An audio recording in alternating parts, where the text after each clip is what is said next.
For this next problem, I want us to be thinking about a few things. And it all comes from the question, how does completing the square relate to the graph of a quadratic? Now, there's some important parts of our quadratic: our domain, range, zeros, vertex, axis of symmetry. The three things that I want you to be thinking about will be right here: zeros, vertex, and axis of symmetry. So our zeros are the points where it crosses the x-axis. So x equals this number, -1, and here our x-coordinate would be 2. And then our vertex, that's just our minimum on this graph. Sometimes it's a maximum, but here it's a minimum. And our axis of symmetry, remember that line that goes right down the center, and it's an equation: x equals a certain number, because it's a vertical line. It's more than just a number, it's an equation of a line. So those three things, I want us to be thinking about those three when we're doing this next problem here, and we'll answer that question after we complete the problem. So the problem asks us to write this function in vertex form and give the coordinates of the vertex and the equation of the axis of symmetry. Alrighty, well, we got to remember what vertex form looks like. Y equals x minus h squared plus k. Now, if you think back to completing the square, we do end up with a quantity squared like this. So completing the square is basically our first plan of action here, and then we're going to rearrange it a little bit to make sure it looks like it's this one here in vertex form, where h and k are the coordinates of our vertex.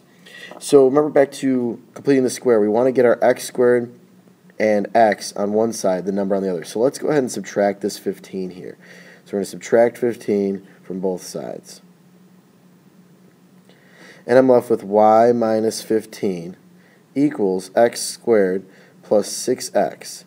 And basically the same thing's going to happen here. We're going to take that 6 divided by 2 and square it. So I'm left with 3 squared. Remember that 3 is important.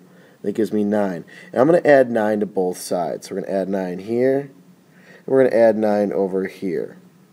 So I'm left with y minus 6 equals, and why don't we factor this right here? Remember, we can use that 3, that's important, to help us factor it, x plus 3. If that was a -3 squared, we would have x minus 3. Okay, we're looking pretty close. Notice how we're getting real close to this guy right here. What's the last thing we need to do to make it look exactly like this one? It has to do with this k here. Yes, I am. I'm going to add 6 to both sides. Man, you guys are so smart. So we have y equals x plus 3 squared plus 6. So this is now in vertex form. Remember when we graphed these in vertex form, how easy it was to find our vertex with these couple numbers right here? Well, my vertex is going to be, we're going to switch the sign, -3, comma 6. There's my vertex. My axis of symmetry. Ooh, remember that's x equals, and it's going to be the x-coordinate of my vertex, -3. So these are the two pieces of information that were asked for in this problem here. So let's go back to that question that we were just talking about earlier. How does completing the square relate to the graph of a quadratic? We have our zeros, our vertex, and our axis of symmetry. Well, we know that our vertex in vertex form, when we complete the square, we put it into vertex form.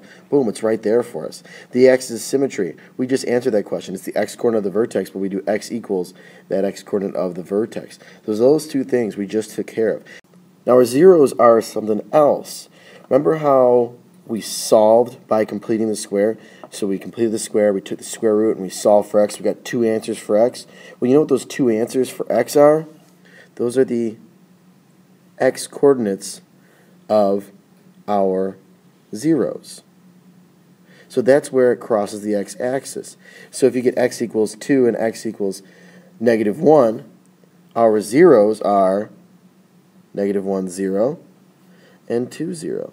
So we can use completing the square to solve for x, and those two values are the x-coordinates of the zeros, where that parabola crosses the x-axis.